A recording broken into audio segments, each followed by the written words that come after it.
नमस्कार दोस्तों, आप लोग देख रहे हैं भारत सक्रिय समाचार वेब टीवी चैनल। मैं हूं आपका दोस्त मनोज वर्मा। आइए शुरुआत करते हैं खास खबर। आप भदोही दौरे पर रहे, क्या यहाँ पर मीटिंग में चर्चा हुई, क्या प्राथमिकताएं हैं? अभी फिलहाल तो आप जानते ही हैं कि कावड़ चालू इस समय चल रहे हैं, लगातार श्रावण मंथ की शुरुआत हो चुकी है। तो जो प्रयागराज से आने वाले कांवड़िए हैं, श्रद्धालु हैं, उनकी व्यवस्था देखने के लिए आज ये भ्रमण किया गया है। और बनारस से चलकर बाबू का सराय होते हुए और आई थाना होते हुए भदोही गोपीगंज तक हम लोग ने साथ में इंस्पेक्शन किया। डीआई साहब और एसपी साहब साथ में थे। वहाँ जितने भी कट्स हैं उन पे क्या व्यवस्था की गई है, वन साइडेड जो रोड चल रही है वहाँ की क्या व्यवस्था है, हमारे अपने बैरियर्स कहाँ लगे हैं, पुलिस फोर्स जो डिप्लॉय है उनसे बात की गई कि उनकी ट्रेनिंग, उनकी ब्रीफिंग कैसी है और श्रद्धालुओं को किसी प्रकार की कोई असुविधा ना हो उनके लिए भी जो कैंप बने हुए हैं, वहाँ के भोजन पानी की, चिकित्सा की व्यवस्थाएं, साथ में जो पुलिस की व्यवस्थाएं होती हैं जिसमें फायर सर्विस है, एम्बुलेंस है, हमारी अपनी क्रेन्स हैं अगर कोई गाड़ी खराब हो जाए, प्लस श्रद्धालुओं के लिए भी जो उनकी सुविधाओं के लिए व्यवस्था है, लाइट की, रोड क्लियरेंस की, वो सब काफ़ी डिटेल में देखा गया और संबंधित अधिकारियों से वार्ता भी की गई। इसके बाद यहाँ आने के बाद जो भदोही जिले के सभी पदाधिकारीगण हैं, एसएचओ और जो इनके शाखा प्रभारी के साथ सभी गेस्टेड अफसर्स के साथ एक रिव्यू मीटिंग भी की गई, जिसमें जो आपके 2 प्रेजेंटेशन एसपी साहब ने किए, जो कांवड़ियों पे या श्रावण मेले पे थे और दूसरा क्राइम कंट्रोल और बाकी व्यवस्थाओं पर थे। उसमें जो चीज़ें निकल के आई उसके बारे में ब्रीफ किया गया। उत्तर प्रदेश शासन, माननीय मुख्यमंत्री जी और डीजीपी सर की प्राथमिकताओं पर वार्ता की गई और उनकी प्रगतियों पर भी समीक्षा की गई। जो प्रमुख बातें हम लोगों को देखनी है उसमें महिला एवं बाल अपराध को रोकने के लिए हमारी स्ट्रेटेजी क्या होगी, साइबर अपराध रोकने के लिए हम किस तरह से काम कर सकते हैं, इस प्रमुख मंथ में हमारे लॉ एंड ऑर्डर और शांति व्यवस्था बनाए रखने के लिए क्या प्राथमिकताएं हैं, अपराध नियंत्रण निवारण तो हमारा मूल कार्य है जिस पे करेंगे, और यातायात प्रबंधन पर काफ़ी जोर दिया गया।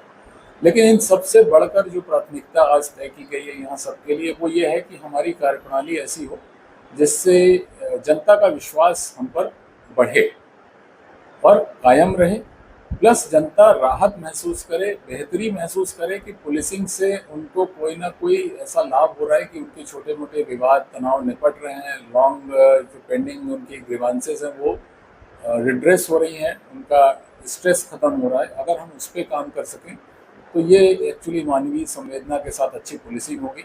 और जो बाकी ऐप्स टेक्निकल सर्विसेज हेडक्वार्टर ने डेवलप किए थे, जैसे क्राइम एनालिटिक्स पोर्टल है, फुट पेट्रोलिंग ऐप्स है और crime conviction and prosecution portal है, साथ में जो हमारा ई साक्ष्य का रिव्यू पोर्टल है, इन सब पोर्टल्स पे लाइव डेमोन्स्ट्रेशन भी किया गया है। मुझे उम्मीद है कि एक बहुत अच्छी टीम यहाँ है और आगे जो छोड़ा गया उससे और आगे मिलकर एक अच्छे टीम वर्क के साथ इसमें और पॉजिटिव रिजल्ट्स आएंगे। रेवेन्यू के बहुत ज़्यादा मामले हैं, उनके प्रयास 100% किए जा रहे हैं। स्थानीय स्तर पे एसपी, डीएम या हम अगर कहें कांस्टेबल लेवल से डीएसपी लेवल प्रत्येक स्तर पर, और इसके अलावा कमिश्नरेट और जो हमारे डीआईजी रेंज साहबान हैं उनके लेवल पे हमेशा मीटिंग्स होती हैं। तहसील दिवस, थाना दिवस एक स्थापित परंपरा है जिसमें इन विवादों का निस्तारण का प्रयास किया जाता है।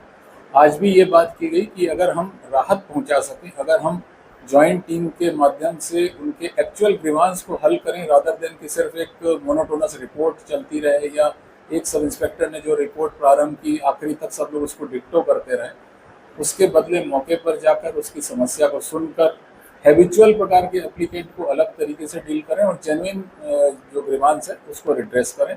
तो मुझे उम्मीद है कि इसमें भी हम लोग काफ़ी अच्छा लाभ, मतलब उनको सुविधा प्रदान कर पाएंगे। सावन माह में जो हाईवे हमारा आरक्षित रहता है ऊपरी विभाग के लिए, तो ऐसे में दूसरा जो लेन है उस पर ट्रैफिक ज़्यादा हो जाता है, दुर्घटनाएं जो है अधिक होती हैं, हमने देखा गया है पिछले वर्षों में। तो दुर्घटनाओं को रोकने के लिए क्या कोई काम किया गया है इस बार की दुर्घटनाएं कम हो गई? बहुत अच्छा प्रश्न है और जनता से जुड़ा हुआ प्रश्न है। तो जैसा मैंने बताया कि 6 क्रेन्स की व्यवस्था है जो हर थोड़ी दूरी पर रहेंगी और करीब 10-10 किलोमीटर के एरिया में इन्होंने बांट के किया है। एम्बुलेंसेस की व्यवस्था की गई है कि अगर खुदा ना खास्ता कोई ऐसी बात हो जाए तो उसको तुरंत प्राथमिक उपचार दिया जा सके। कोई व्हीकल डैमेज हो उसको क्रेन से रिमूव करके ट्रैफिक को सुचारू रूप से चलाया जा सके। इसके अलावा डिफरेंट कट्स को बंद किया गया है, बैरियर्स और बैरिकेटिंग लगाए गए हैं ताकि कांवड़ियों की तरफ कोई वाहन अनावश्यक ना आ पाए और उनके साथ कोई एक्सीडेंट की घटना ना हो।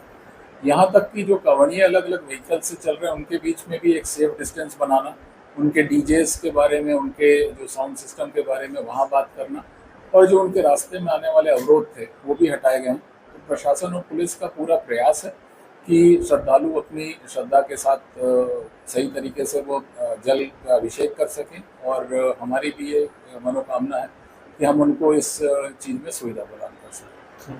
ठीक है।